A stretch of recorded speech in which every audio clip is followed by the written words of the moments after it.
Hi friends, welcome to Jo's kitchen. நீங்கள் இன்னும் நம்ம ஜோஸ் கிச்சன் சேனலை சப்ஸ்கிரைப் பண்ணலையா? சட்டுன்னு சப்ஸ்கிரைப் பண்ணிவிட்டு லைக் பட்டனையும் ஹைப் பட்டனையும் தட்டி விட்டுட்டு வாங்க வீடியோக்குள்ளே போகலாம்.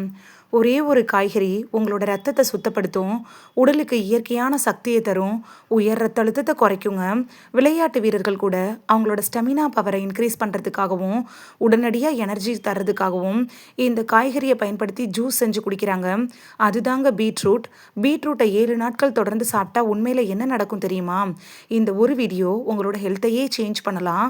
ஸோ வீடியோவை ஸ்கிப் பண்ணாமல் பாருங்கள் ஃப்ரெண்ட்ஸ். உங்களுக்கு பீட்ரூட் பிடிக்கும் அப்படின்னா ரெட் ஹார்ட் கமெண்ட் பண்ணுங்கள். யாரெல்லாம் பீட்ரூட் ஜூஸ் குடிக்கலாம், யாரெல்லாம் குடிக்கக்கூடாது, சரியான முறையில் எப்படி தயாரித்து குடிக்கணும், எவ்வளவு அளவு குடித்தா பலன் தரும் அப்படின்னு எல்லாத்த பற்றியும் நம்ம தெளிவாக பார்த்துட்டு வந்துடலாம் வாங்க. பீட்ரூட்டில் vitamin C, folate, potassium, vitamin B9, இரும்புச்சத்து, மெக்னீஷியம், மாங்கனீஸு, நார்ச்சத்து, நேச்சுரல் நைட்ரைட் அப்படின்னு நம்ம உடம்புக்கு தேவையான எல்லா ஊட்டச்சத்துக்களுமே நிறைஞ்சிருக்குதுங்க. நம்ம உடம்புல இருக்கக்கூடிய ஃப்ரீ ரேடிக்கலை குறைக்கிறதுக்கு பயன்படுது. இதனால தான் செல்களை பாதுகாக்குது. இது ரொம்பவே இளமையாக நம்மளை வச்சிருக்கிறதுக்கு உதவுது. பீட்ரூட் ஜூஸ் குடித்தா இளமையாக இருக்கும் அப்படின்னு சொல்கிறதுக்கு காரணமே இதுதான். ஃப்ரீ ரேடிக்கலை எதிர்த்து போராடுற தன்மை இந்த பீட்ரூட் ஜூஸுக்கு இருக்குதுங்க. நம்மளோட செல்களை பாதுகாத்துக்கிட்டோம்னாலே நம்ம ஈஸியாக ஆட்டோமேட்டிக்காக இளமையாக மாறிடலாம். செல்கள் அப்படிங்கிறது அதிகமாக தாக்கப்பட்டால் முதுமையை நம்ம அடைய ஆரம்பிச்சிருவோம். அதுதான் உண்மையான ரீசனே. பீட்ரூட் ஜூஸ் குடித்தா முதல்ல 1லிருந்து 7 நாட்களில் என்னென்ன மாற்றங்கள் நடக்குது அப்படிங்கிறத பார்த்துடலாம். முதல் நாள் பெரிய மாற்றம் எதுவும் தெரியாது. ஆனால் உடலில் நைட்ரிக் ஆக்சைடு உருவாக ஆரம்பிக்கும். இதனால இரத்த நாளங்கள்லாம் விரிவடையும், இரத்த ஓட்டம் உடலில் மேம்படும். நிறைய பேருக்கு இரத்த ஓட்டம் குறைவாக இருக்கிறதுனால தான் கைவலி, கால் வலி இந்த வலிலாம் வரும். ஏன்னா நம்ம உடம்புல ரத்தம் சீராக இருந்துச்சுனாலே எந்த ஒரு வலியுமே இருக்காது. இரத்த ஓட்டம் அந்த இடத்துல இல்லைன்னா தான் வலிகள் உருவாக ஆரம்பிக்கும். 2வது நாள் திரும்பி நீங்கள் பீட்ரூட் ஜூஸ் எடுக்கிறப்ப என்ன ஆகுனா, உடற்பயிற்சி செய்கிறப்ப வரக்கூடிய அந்த உடல் சோர்வெல்லாம் கொஞ்சம் கொஞ்சமாக குறையும். நீங்கள் ரொம்ப எனர்ஜெட்டிக்காக ஃபீல் பண்ண ஆரம்பிப்பீங்க. ஏன்னா உடற்பயிற்சி செய்கிறவங்க எடுக்கிறப்ப அது ரொம்ப சோர்வை நீக்கி ஒரு எனர்ஜியை உங்களுக்கு கொடுக்கும். இது தசைகளுக்கு ஆக்சிஜனை சப்ளை பண்ணுறதுக்கு உதவியாக இருக்கும். 3வது நாள் பீட்ரூட் ஜூஸை குடிக்கிறப்ப செரிமானத்தில் ஒரு சின்ன முன்னேற்றம் வர ஆரம்பிக்கும். ஏன்னா இதில் அதிக அளவு நார்ச்சத்து இருக்கிறதுனால மலச்சிக்கலை குறைக்கிறதுக்கு உதவியாக இருக்கும். 4வது நாள் என்ன ஆகும்னா, காலையில் எழுந்திருக்கிற போதே அவ்வளவு ஆக்டிவாக சுறுசுறுப்பாக நீங்கள் எழுந்திருப்பீங்க.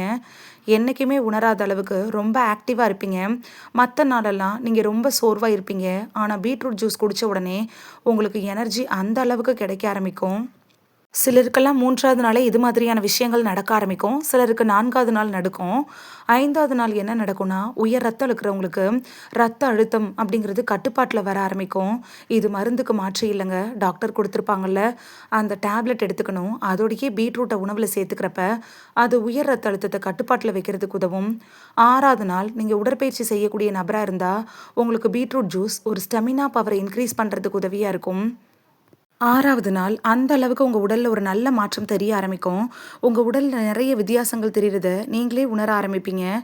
7வது நாள் ஒரு வாரத்தில் உடலில் மிகப்பெரிய மாற்றத்தை நீங்கள் உணர ஆரம்பிச்சிருப்பீங்க.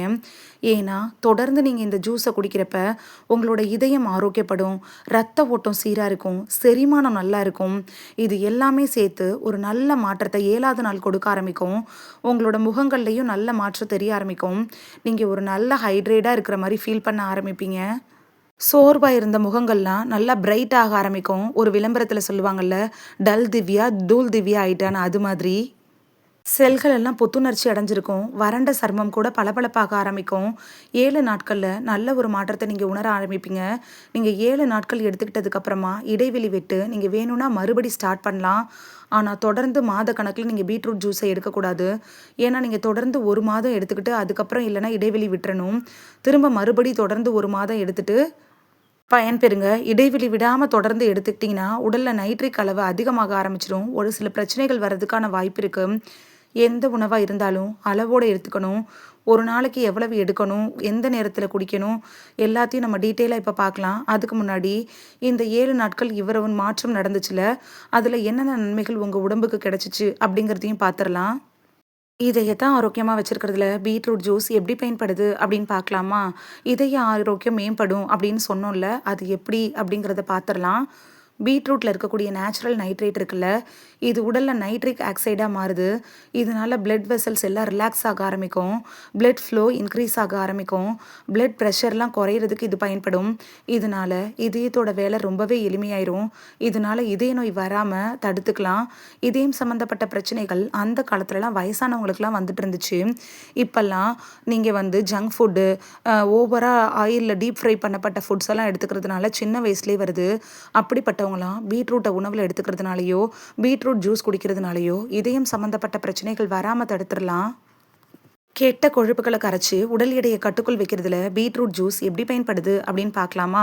உடல் எடையை குறைக்கணும்னு நினைக்கிறவங்க எல்லாம் வெயிட் லாஸ் பண்ணுறதுக்கு ஏதாவது ஒரு ஜூஸ் எடுத்துப்பீங்க. அது மாதிரி எடுக்கிறப்ப நீங்கள் பீட்ரூட் ஜூஸ் எடுத்துக்கிறது ரொம்பவே நல்லது. இதில் கலோரிகள் ரொம்ப குறைவு, நார்ச்சத்து அதிகம். அதனால வயிறு நிறைந்த ஒரு உணர்வை கொடுத்துரும். வெயிட் லாஸ் டயட்டில் இருக்கிறவங்களுக்கு இந்த பீட்ரூட் ஜூஸ் அப்படிங்கிறது ரொம்பவே முக்கியம். ரத்த சோகை வராமல் தடுக்கிறதுல பீட்ரூட் எப்படி பயன்படுது அப்படின்னு பார்க்கலாமா? பீட்ரூட்டில் இரும்புச்சத்து இருக்குது. இந்த இரும்புச்சத்து என்ன பண்ணுதுன்னா, நம்ம உடம்புல அனிமியான்னு சொல்லக்கூடிய ரத்த சோகையை தடுக்கிறதுக்கு பயன்படுது. இரும்புச்சத்து உடலில் ஹீமோக்ளோபின் அளவை அதிகரிக்கிறது கூட பயன்படுது. அது கூடவே விட்டமின் சி நிறைந்த உணவுகளை நம்ம சேர்த்து எடுத்துக்கிட்டோன்னா முழுமையான இரும்புச்சத்தை உடல் உறிஞ்சிரும். இதனால் ரத்த சோகை அப்படின்னு சொல்லக்கூடிய அனிமியாவை தடுத்துக்கலாம். மூளையோட ஆரோக்கியத்தை மேம்படுத்துறதுல பீட்ரூட் எப்படி பயன்படுது அப்படின்னு பார்க்கலாமா? மூளைக்கு ஒரு நல்ல பிளட் ஃப்ளோவை கொடுக்கறதுக்கு பீட்ரூட்டில் இருக்கக்கூடிய நைட்ரிக் ஆக்சைடு அப்படிங்கிறது ரொம்பவே யூஸ்ஃபுல்லாக இருக்கும். இந்த மூளைக்கு பிளட் ஃப்ளோ அனுப்புறது ரொம்பவே முக்கியமானது. ஏன்னு பார்த்தோன்னா, மூளைக்கு செல்லக்கூடிய ரத்த ஓட்டத்தை மேம்படுத்துறதுக்கு இது பயன்படுது. மெமரி பவர், கவன திறமைக்கு இது மறைமுகமாக உதவக்கூடிய ஒரு ஜூஸ்ன்னு சொல்லலாம். ஸ்கூலில் படிக்கக்கூடிய குழந்தைகளுக்கு இது ஒரு பெஸ்ட் ஜூஸ் அப்படின்னு கூட சொல்லலாம். அடுத்த முக்கியமான நன்மை என்னென்னா, பீட்ரூட் ஜூஸ் இருக்குல்ல, இது உடற்பயிற்சி செய்கிறவங்க, ஜிம்முக்கு போகிறவங்க, வாக்கிங், ரன்னிங், சைக்கிளிங் அப்படின்னு உடற்பயிற்சி செய்கிறாங்கல்ல, அவங்க எல்லாருக்குமே ரொம்ப நல்லது. அவங்க நிறைய நேரம் ஒர்க் அவுட் பண்ணுறதுக்கு தேவையான எனர்ஜி இதில் கிடைக்கும். முக்கியமாக விளையாட்டு வீரர்கள், அத்லெட்லாம் இருப்பாங்கல்ல, அவங்கெல்லாம் பீட்ரூட் ஜூஸை தான் பயன்படுத்துகிறாங்க. நல்ல ஒரு எனர்ஜெட்டிக்காக விளையாடுறதுக்காக இது உடனே ஒரு எனர்ஜியை தரும். ஸ்டெமினா பவரை இன்க்ரீஸ் பண்ணுறதுக்கு உதவியாக இருக்கும். விட்டமின் சியும் நீங்கள் சேர்த்து எடுத்துக்கிறப்ப பீட்ரூட்டில் இருக்கக்கூடிய இரும்புச்சத்தை உறிஞ்சுறதுக்கு அது ரொம்பவே யூஸ்ஃபுல்லாக இருக்கும். பீட்ரூட் ஜூஸை யாரெல்லாம் குடிக்கக்கூடாது அப்படிங்கிறத பார்த்துடலாமா? கிட்னி ஸ்டோன் இருக்கக்கூடிய நபர்கள், ஆக்சிலேட் கற்கள் வரலாறு இருக்கக்கூடியவங்க, அதாவது ஆக்சிலேட் கற்கள் ஹிஸ்ட்ரி இருக்கிறவங்க, பிளட் ப்ரெஷர் இருக்கிறவங்க பீட்ரூட்டை சாப்பிடக்கூடாது. கிட்னி நோயாளிகள், சுகர் பேஷண்ட்டு, நாள்பட்ட நோய்களுக்காக ட்ரீட்மெண்ட் எடுத்துகிட்டு இருக்கிறவங்களும் பீட்ரூட் ஜூஸ் அவாய்ட் பண்ணிடுறது நல்லது. காலையில் வெறும் வயிற்றில் பீட்ரூட் ஜூஸ் எடுத்துக்கலாம். அப்படி எடுத்துக்கிறதுனால நிறைய நன்மைகள் உடலுக்கு கிடைக்கும். ஆனால் அளவாக எடுத்துக்கணும். ஒரு கிளாஸ் மட்டும் நீங்கள் எடுத்துக்கிட்டால் போதுமானதாக இருக்கும். அதாவது ஒரு சின்ன பீட்ரூட்டில் ஹாஃப் பீட்ரூட்டை மட்டும் கட் பண்ணி அதை மிக்ஸி ஜாரில் போட்டு நல்லாவே தண்ணி ஊற்றி அரைச்சி வடிகட்டி குடிச்சிடுங்க. இதில் ஜீனி சேர்க்கக்கூடாது. ஜீனி சேர்க்குறப்ப பீட்ரூட்டில் இருக்கக்கூடிய சத்துக்கள் கிடைக்காம போகிறதுக்கான வாய்ப்புகள் இருக்குது. தேவைப்பட்டால் நாட்டு சர்க்கரை, பனங்கற்கண்டு இது மாதிரி எடுத்துக்கலாம். இனிப்பு சேர்க்காம குடிக்கிறதே ரொம்ப நல்லது. பீட்ரூட்டில் இருக்கக்கூடிய இனிப்பே போதுமானதாக இருக்கும். வாரத்துக்கு 5 நாட்கள் மட்டும் நீங்கள் பீட்ரூட் ஜூஸை குடிச்சிங்கன்னா போதும். 2 நாட்கள் குடிச்சிட்டு இடைவெளி விட்டுட்டு அதுக்கப்புறமா மறுபடியும் நீங்கள் பீட்ரூட் ஜூஸை எடுத்துக்கலாம். தினமும் நம்ம பயன்படுத்தணுங்கிற தேவையும் இல்லை. அதிகமாக குடிச்சிங்கன்னா சிறுநீரக கற்கள் வர்றதுக்கான வாய்ப்புகள் இருக்குது. அதனால இடைவெளி விட்டு விட்டு குடிக்கிறது உங்களுக்கு ரொம்பவே பயனுள்ளதாக இருக்கும். இந்த வீடியோவில் பீட்ரூட் ஜூஸ் குடிக்கிறதுனால நமக்கு கிடைக்கக்கூடிய ஆரோக்கிய நன்மைகள் பற்றி தான் பார்த்தோம். உங்களுக்கு பீட்ரூட் பிடிக்கும் அப்படின்னா ரெட் ஹார்ட் கமெண்ட் பண்ணுங்கள். இந்த வீடியோ உங்களுக்கு பிடிச்சிருந்துச்சுன்னா லைக் பட்டனையும் ஹை பட்டனையும் தட்டி விடுங்க. இது உங்கள் ஃப்ரெண்ட்ஸுக்கு பயன்படணும் அப்படின்னு நினச்சிங்கன்னா ஷேர் பண்ணி விடுங்க. நிறைய பேர் சப்ஸ்கிரைப் பண்ணாமல் பார்க்குறீங்க ஃப்ரெண்ட்ஸ். நீங்களும் சப்ஸ்கிரைப் பண்ணிவிட்டு பார்த்தா நமக்கு பவர் கிடைக்கும். நீங்கள் சப்ஸ்கிரைப் பண்ணிவிட்டு பார்க்குறது இது மாதிரியான வீடியோக்கள் தொடர்ந்து போடுறதுக்கு எங்களை மோட்டிவேட் செய்கிற விதமாக அமையும் ஃப்ரெண்ட்ஸ். சப்ஸ்கிரைப் பண்ணுறதோட மட்டும் இல்லாமல் பக்கத்தில் இருக்க பெல் ஐக்கானை கிளிக் பண்ணி ஆளுங்கிற ஆப்ஷனை கிளிக் பண்ணி வச்சிட்டிங்கன்னா நாங்கள் வீடியோ போட்ட உடனே நோட்டிஃபிகேஷன் உங்கள் செல்ஃபோனை வந்தடையும். நாளைக்கு வேறொரு ஆரோக்கியமான பதிவில் சந்திக்கலாம். தேங்க்யூ, பாய்.